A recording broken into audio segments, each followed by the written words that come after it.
string a few hits together early in the game, was that a sense of relief and release? Well, it's good to do that. You know, we haven't had a lot of big innings like that this year. And so when you're able to do that and create a little bit of momentum and a little bit of excitement offensively, you hope that stuff spreads, and it did there for a little while, and certainly good to be a part of one of those. Do you think Connor fed off that run support he was finally able to Well, I get? thought he was able to relax. I thought the difference in his tempo and his rhythm was very, very obvious from the second to the third. And I thought he relaxed. I thought he did a wonderful job of mixing his pitches, working ahead, putting guys away, and I'm sure the big number helped a little bit. Y'all were in this spot at Missouri with a rubber match. How is this team better from then, and what can be done to improve the result this time around?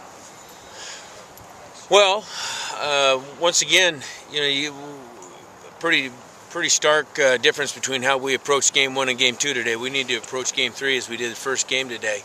You know, with that level of intensity and that level of concentration and determination.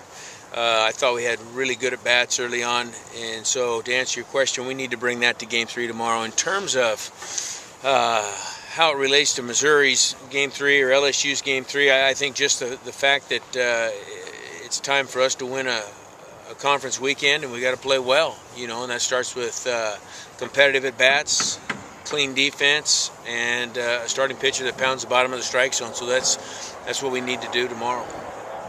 You mentioned going from Game 1 to Game 2 and kind of a drop-off there. What do you think was missing? Well, the competitive at-bats, fastballs down in the strike zone, put away pitches once we got them to 2 strikes.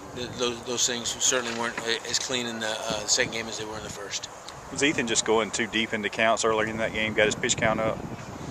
Well, the pitch count was way up, and that had to do with the fact that there was a lot of pitches up, you know, late in the count. You know, there's certainly way too many foul balls for our liking, you know, or from our perspective. Credit Ole Miss's hitters, but we've got to throw the ball down at the knees and below once we get somebody to 2 strikes. We missed up way too many times, and that drove pitch count, and that shortened the outing. I was interested by putting Hatcher in left field for... Just trying to get another bat in the lineup. How long had that been an idea or a possibility? Well, he came here as an outfielder. So, I mean, that's been